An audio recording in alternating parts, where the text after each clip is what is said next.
First problem is to find a limit. We're given that a given function f of x, the function itself is not specified, but we're given that its limit is of f of x as x approaches 8 is equal to 16, and we want to find the limit of the fourth root of f of x as x approaches 8. And since the fourth root function is a well-behaved and continuous function as x approaches 8, we can just simply say that the limit as x approaches 8 of the fourth root of f of x is equal to the fourth root of the limit of f of x as x approaches 8. And we know what this is, it's 16. So we're looking at the fourth root of 16, which is 2. So the answer is C.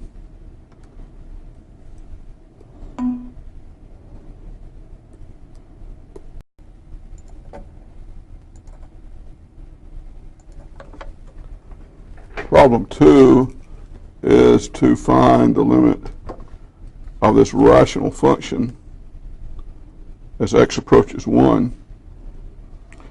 Well, the only thing you need to be concerned about is whether or not the denominator is 0 at x equal 1, and you can quickly see that it's not 0 at x equal 1. So this is one of those you just are going to plug in to the function. This will be equal to 3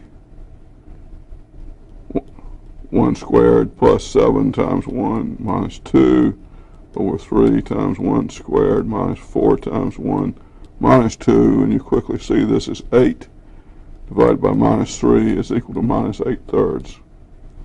So the answer is A, minus 8/3.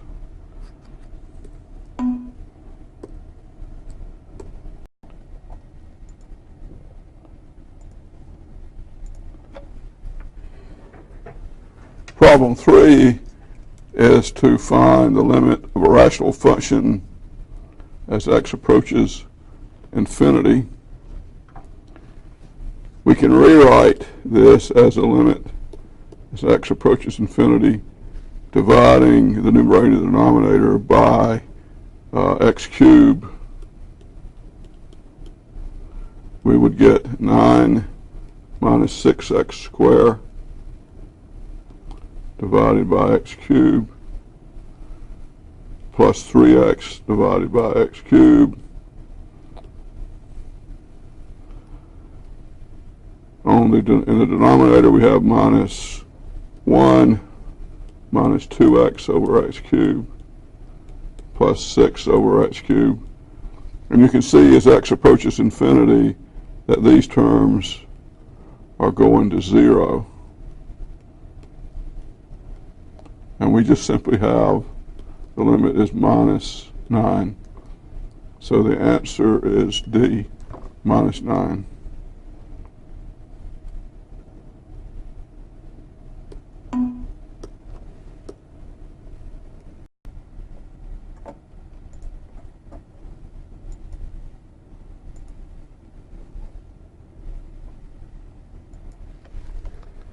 Problem 4 is to find the limit of a function. It's again a rational function, but you note that we have an issue here that's not defined at x equal minus 4. So we have to look at this and see if we can come up with another function. This would equal the limit as x approaches minus 4. We can factor the numerator into x plus 4, x plus 5, divided by x plus 4. Notice for everywhere except x equal minus 4, we can cancel the numerator and denominator out, x plus 4, and get that this is going to be equal to the limit at x as x approaches minus 4 of x plus 5, and we see that this limit is just simply 1. So the answer is D.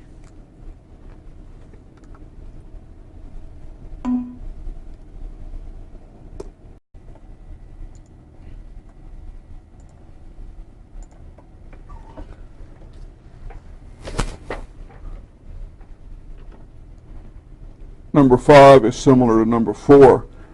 You have a rational function, x is approaching minus 2. What is the limit? This equals a limit as x approaches minus 2. Factoring the numerator, we get x minus 4 times x plus 2. The denominator is x plus 2 times x plus 4. We can cancel out the x plus 2 factor, and we get that this limit is equal to minus 6 over 2 equal minus 3. So the answer is C, minus 3.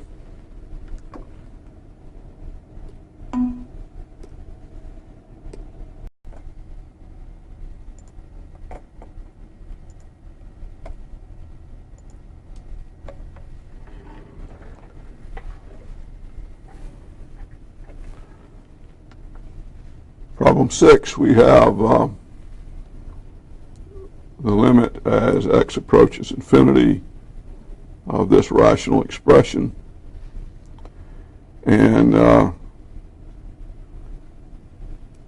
notice you can rewrite this as a limit as x approaches infinity of minus 4 x to the 1/2 plus 1 over x divided by 2x plus 2. And now I would divide numerator and denominator by x, and you would get the limit as x approaches infinity of minus 4 over the square root of x plus 1 over x squared. Divide the denominator by x, and you get 2 plus 2 over x. Notice that each of these terms is going to 0 as x goes to infinity, and the denominator does not go to infinity. One of the terms goes to 0, but the denominator becomes 2, so we get 0 over 2 equals 0. So the limit is 0. You can really also look at this and realize that the highest exponent on your x is 1 in the denominator, and the highest exponent is 1/2 in the numerator. So you can look at it one way to saying this exponent is going to overpower that, and the bottom is going to go to infinity and overpower the top, and it's going to go to 0.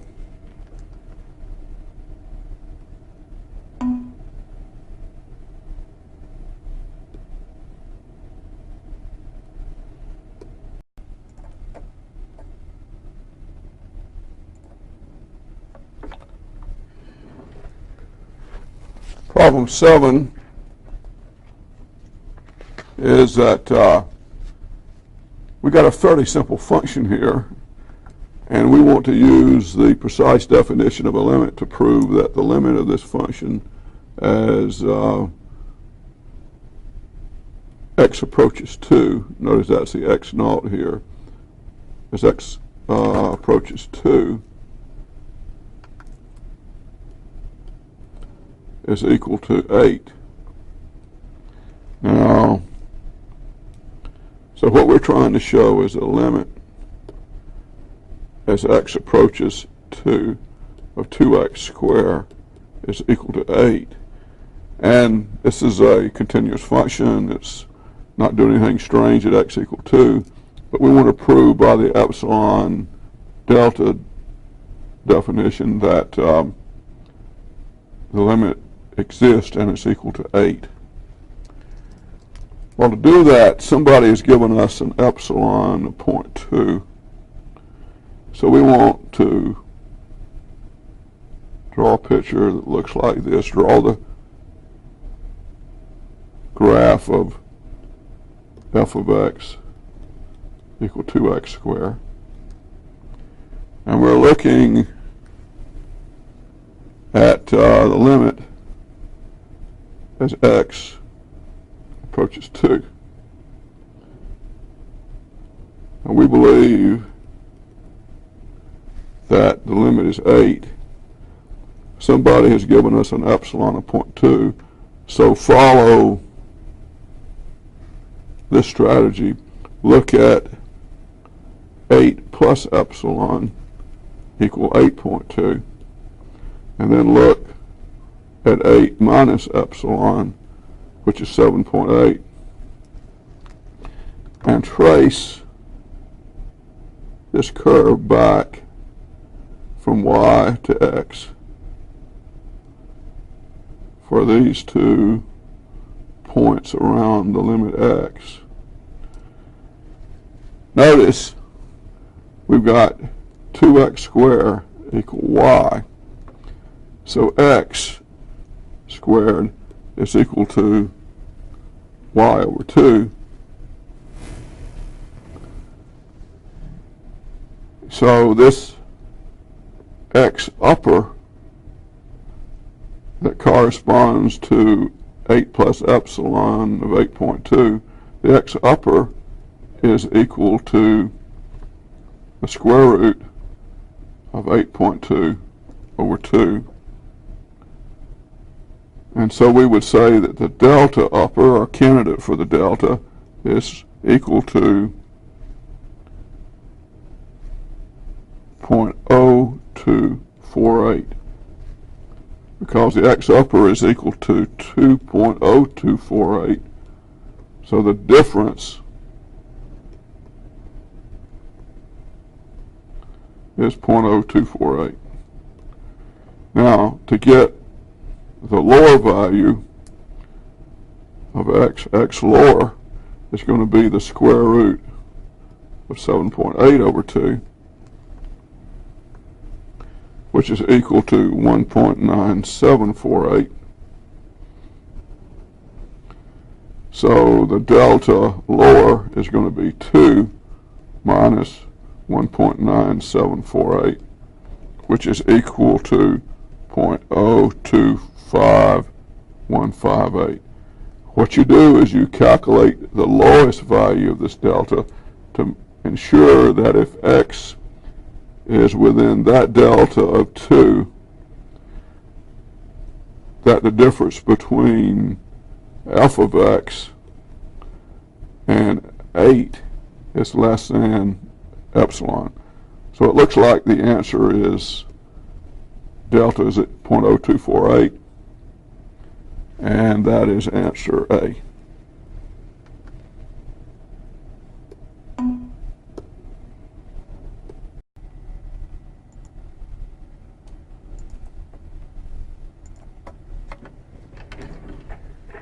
Problem 8 is to find the limit of f of x as x approaches 0. Notice that this particular function is equal to 6 at x equals 0. But the limit is not 6, because if you look at the function, everywhere except x equals 0, it's a straight line. And if you look at the limit of f of x as x approaches 0 from the right, looks like it's approaching 0.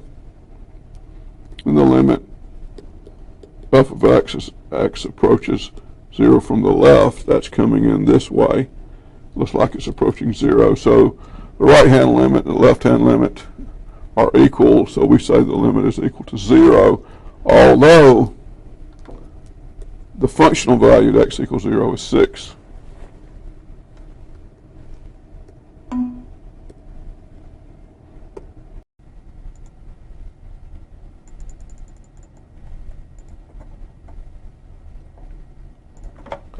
Problem 9 is a little bit different. We want to find the limit of this discontinuous function as x approaches 0. Notice that it's got to jump. If we go towards x equals 0 from the right,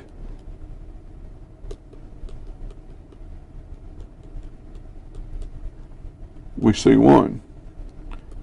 The limit of f of x as x approaches 0 from the left looks like it's going to minus 1. So the limit does not exist, although the individual limits, the right-hand limit and the left-hand limit, do exist, but an overall limit as x approaches 0 does not exist because the right and left don't agree.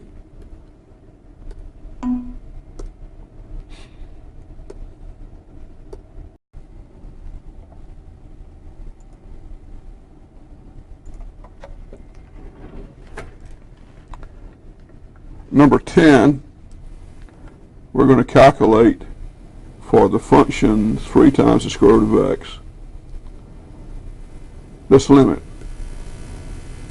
This is called the difference quotient, and it actually, if you could calculate it, turns out to be f prime of x, which is the first derivative. We're going to get into the derivative in about another week. And we're to calculate this at x equal 9, but let's calculate it for any value of x and then substitute x equal 9. So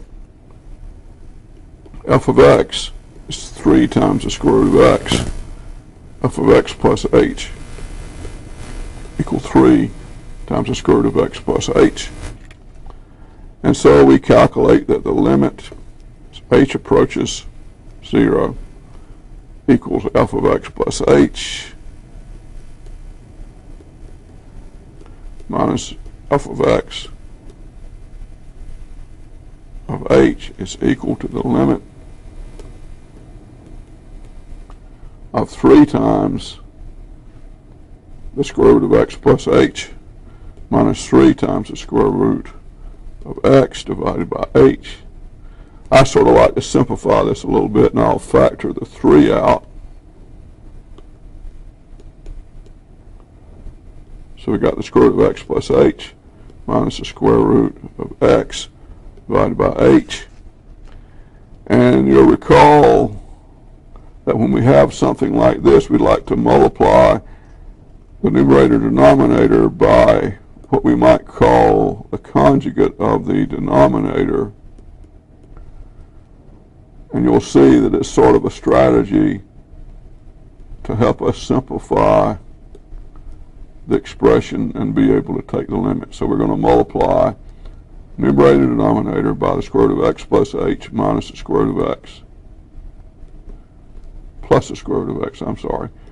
And the numerator by the same term.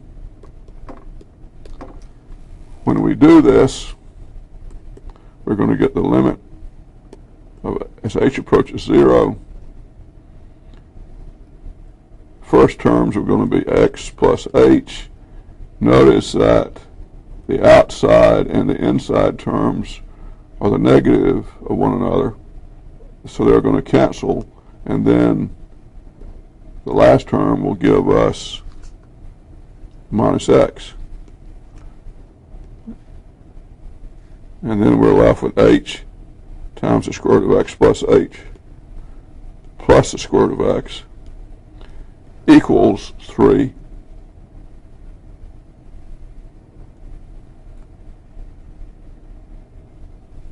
times the limit of h divided by h square root of x plus h plus the square root of x. The h is canceled, and as h approaches 0, we get 3 divided by 2 times the square root of x. This holds for all x more than or equal to 0. And for x equal 9, we get 3 divided by 2 divided by the square root of 9. That equals 1/2. So the answer is 1/2.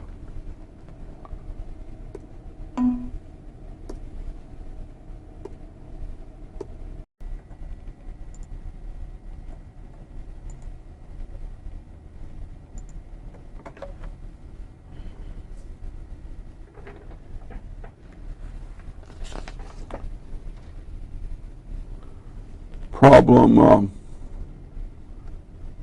11, we want to calculate the derivative again of the difference quotient. And notice there are several ways to do this. We could just go ahead and put in x equal minus 4. But in some ways, instead of dragging along the minus 4, just put in x and put in x equal minus 4 at the end. So let's do this. F of x plus h is equal to 5 times x plus h squared minus 3. And f of x is equal to 5x squared minus 3. Substituting in, let's go ahead and expand x plus h squared, which is x squared plus 2xh plus h squared minus 3. That's going to be 5x squared plus 10xh plus 5h squared minus 3. So substituting in, the limit as h approaches 0 of this function would be 5x squared plus 10xh plus 5h squared minus 3 minus this term, which is b minus 5x squared plus 3, all divided by h. And now we begin to cancel some terms. Minus 3 plus 3 minus 5x squared plus 5x squared. And you can get this h to cancel, and here you would get h to the first power. So this limit, as h approaches 0, is going to be 10x plus 5h divided by 1. H is going to 0, so the answer is 10x. And the answer at x equal minus 4 is equal to minus 40 at x equal minus 4. So the answer to this is minus 40.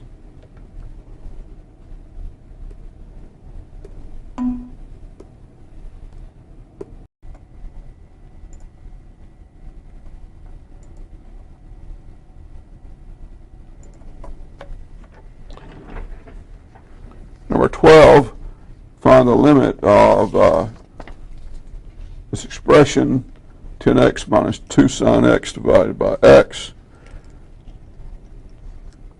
Notice that you can rewrite functions like this into parts that you already know the limit of. So let's write it into these components. We could write it as 10 minus 2 sine x over x. Notice as x goes to 0, 10 just goes to 10. And you recall that the limit of sine x over x as x approaches 0 is 1. So this is just simply going to be 10 minus 2 equal 8.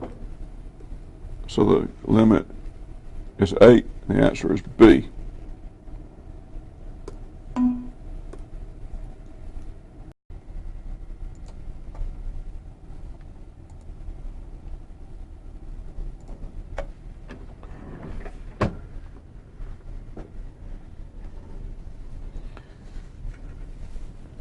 Problem 13, you have to remember your trig from pre-calculus. And also remember that the answer in the key is incorrect. So I want to point that out to you. The secant, you remember, is equal to 1 over cosine of x. And we want to look at the limit as x approaches minus pi over 2 from the left. Now, there are several ways to look at this. You can look at cosine of x, which looks like this if you put it in your calculator.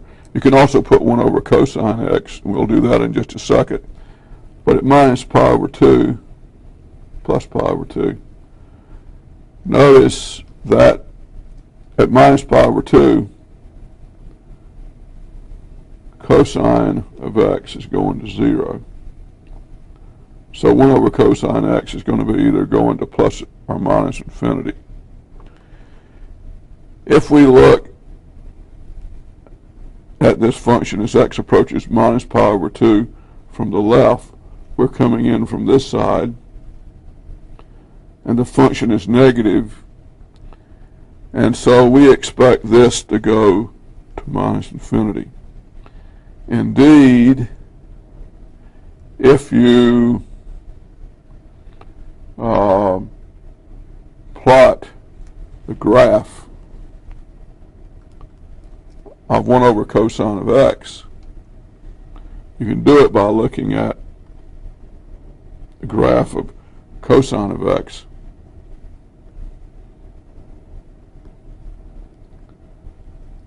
It's going to look like this. It's going to have a vertical asymptote at pi over 2 and minus pi over 2. And if you put this on your calculator, you're going to be going to minus infinity as x approaches minus pi over 2 from the left. So the answer is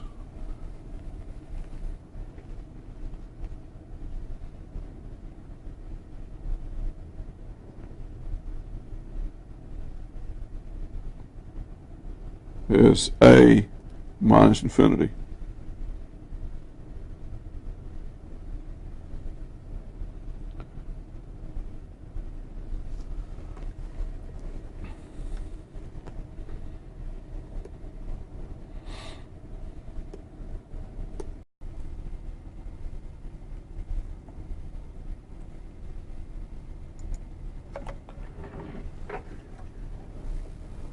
Problem 14.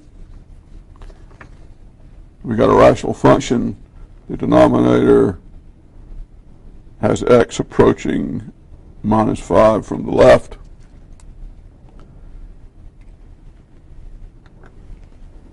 The way I would work this is to look at a graph of the function and look and examine it as x approaches minus 5 from the left-hand side. This is 5 over x plus 5 times x minus 5. You guys remember how to graph these functions. It's got a vertical asymptote. X equal 5. Vertical asymptote at x equal minus 5. And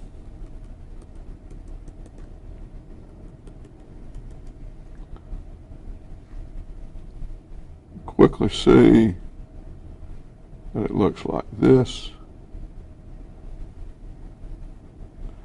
And as x approaches minus 5 from the left-hand side, it's going to plus infinity. So the answer is B, plus infinity.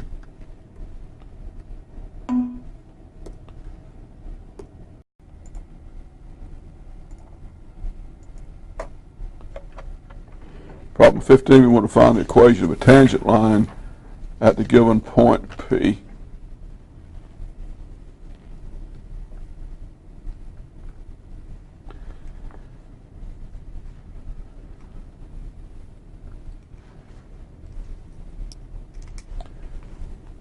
I'm going to illustrate this by calculating the slope at the given point, and instead of doing f of x plus h minus f of x divided by h, the limit as h approaches 0, I'm going to go ahead and put the x in. Notice that we could have left the x in here and not substituted for x yet, and done it just like we did the others. But let's go ahead and show that we want to find the slope m at x equal minus 2.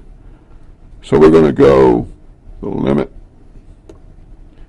as h approaches 0 of f of minus 2 plus h minus f of minus 2 divided by h.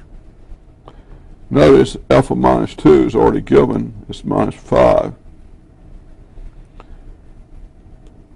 Plugging in minus 2 plus h into the function, we get the function is 3 times minus 2 plus h is the x, plus 5 times minus 2 plus h, minus 7, minus the value at x equal minus 2, which is minus 5, all divided by h. Now we have to multiply this out. We're going to get 3 times 4 minus 4h plus h squared minus 10 plus 5h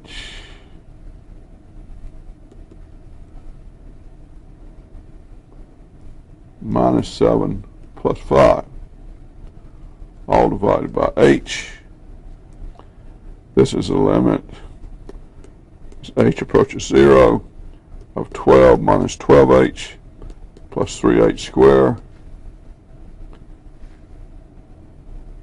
minus 10 plus 5h minus 7 plus 5 divided by h. Adding all this up, you're going to get the limit as h approaches 0. Notice you get 12 minus 10, which is 2. And then this is minus 2, so that's 0. And at minus 12h and the 5h is going to give you minus 7h. And you're going to get a 3h squared divided by h. And this is equal to the limit as h approaches 0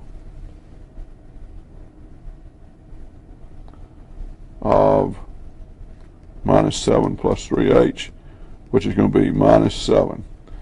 That is going to be the m. Notice it took all of that space just to get the m.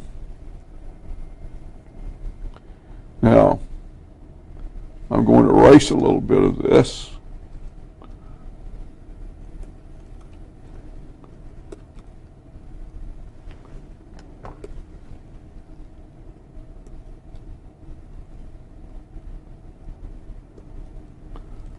So we can write the equation of the line.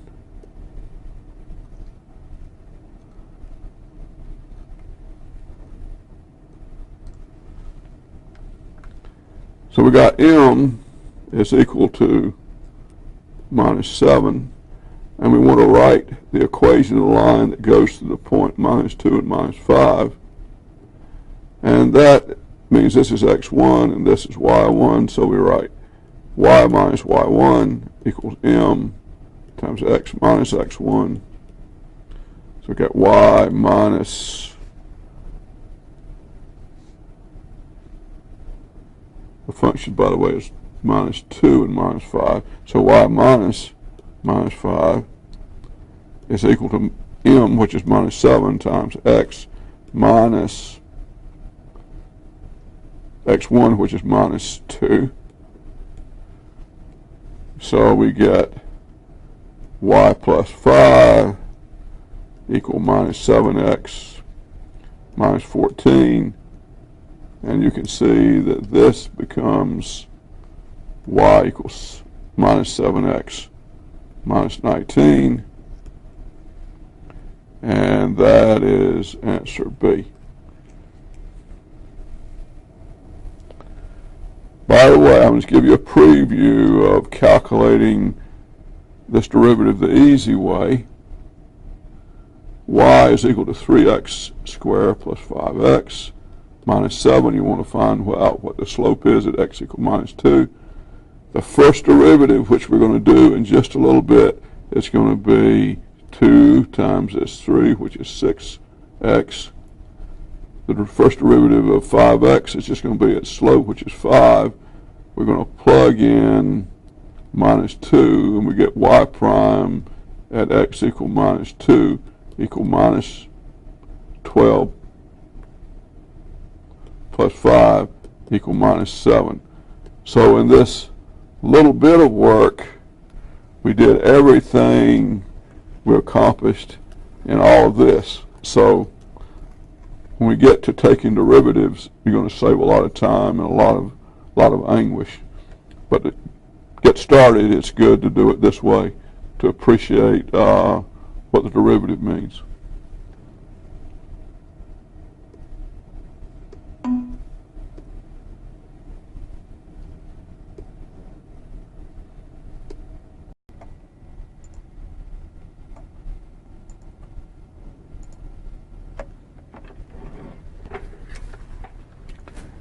Here we want to take the limit this function as x approaches minus pi over 2, and the function is cosine pi over 2 times cosine of tangent of x. Well, first of all, let's go into the inner part of the function and figure out what tangent of minus pi over 2 is. Tangent of minus pi over 2, if you remember the tangent function, looks like this, and at minus pi over 2 it doesn't exist. So tangent of minus pi over 2 is going to minus infinity. So tangent of minus pi over 2 is not defined, and so the limit does not exist. Function is certainly not continuous at that point. In fact, it's going to minus infinity. We could legitimately say that the limit as x approaches minus pi over 2 from the right of this function, I'm not going to rewrite it, is equal to minus infinity. So, but it asks us if that limit, strictly speaking, as x approaches minus pi over 2, exists, and it does exist.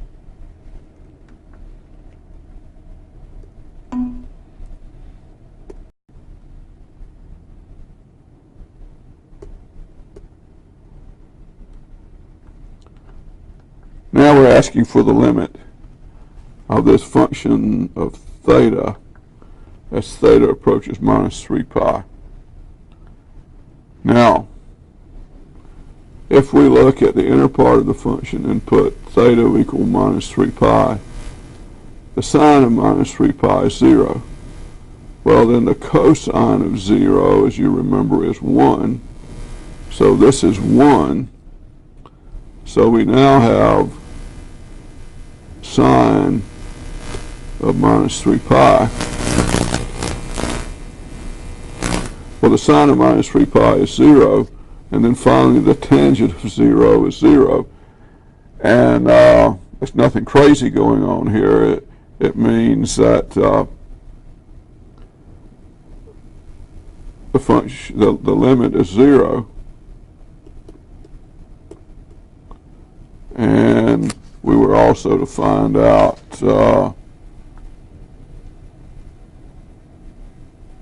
if the function is continuous, and at that point it is continuous.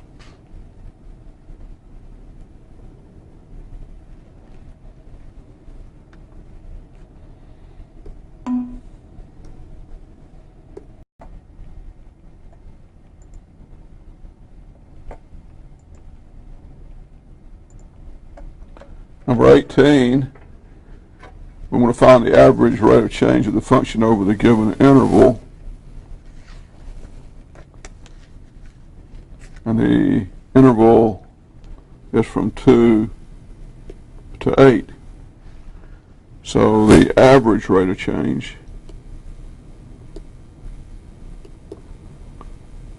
is just simply equal to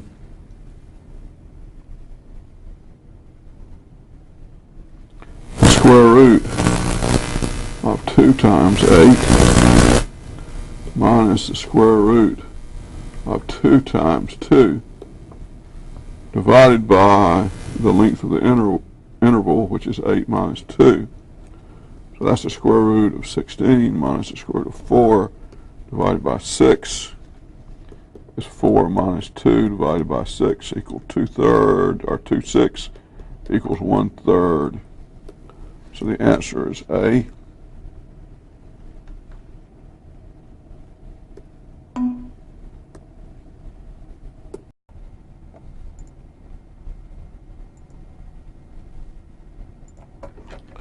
Problem 19.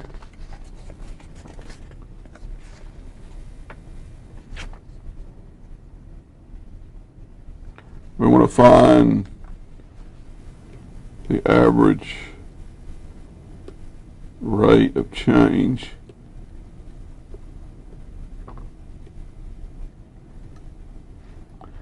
and the function here is sine of 5t, and the interval is from 0 to pi over 10. So the average rate of change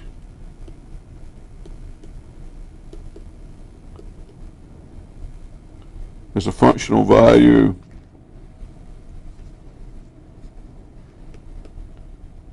at pi over 10.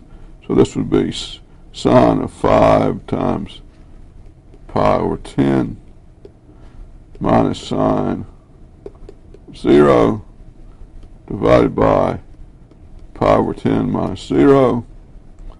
Notice this is pi over 2. That's 1 minus 0 divided by pi over 10 is equal to 10 over pi. So the answer is C, 10 over pi.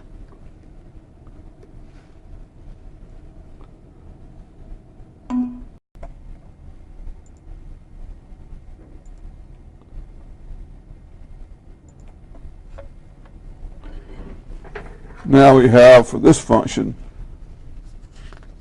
the question of the intervals over which this function is continuous. Well, this is a rational function. If you look at it, y is equal to x plus 3. We can factor the denominator into x minus 4, x minus 2. So it has vertical asymptotes at x equal 4, x equal 2. So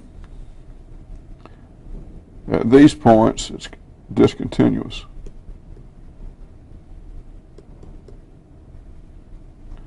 But it's continuous everywhere else. So we can look at 2 and 4 plus infinity and minus infinity, and we can state that it's continuous on the interval minus infinity up until 2, not including 2, and from 2 to 4, not including 2 and 4, and then from 4 to infinity. And that is answer C.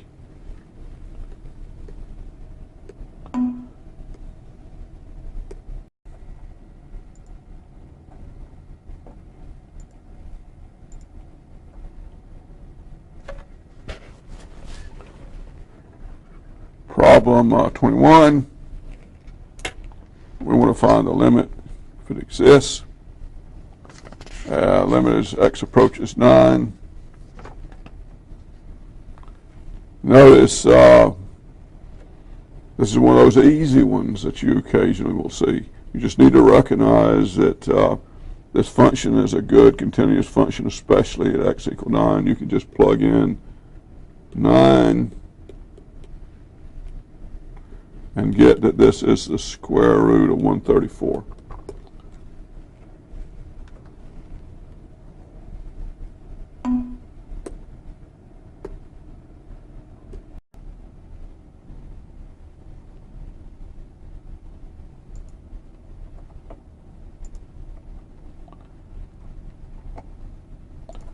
Problem 22, we have a graph to consider.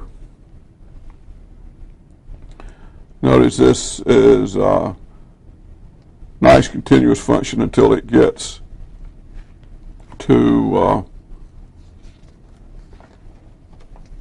x equal minus 1.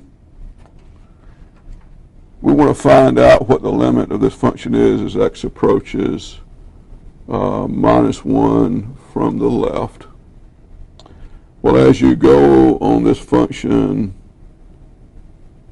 and get close to minus 1 and come in from the left, the limit of f of x as x approaches minus 1 from the left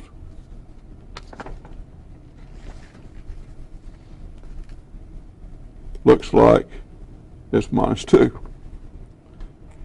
Now the limit as you come in from the right looks like it's minus 7. So the limit of f of x, x approaches minus 1 from the right, is equal to minus 7. So the answers are minus 2 and minus 7.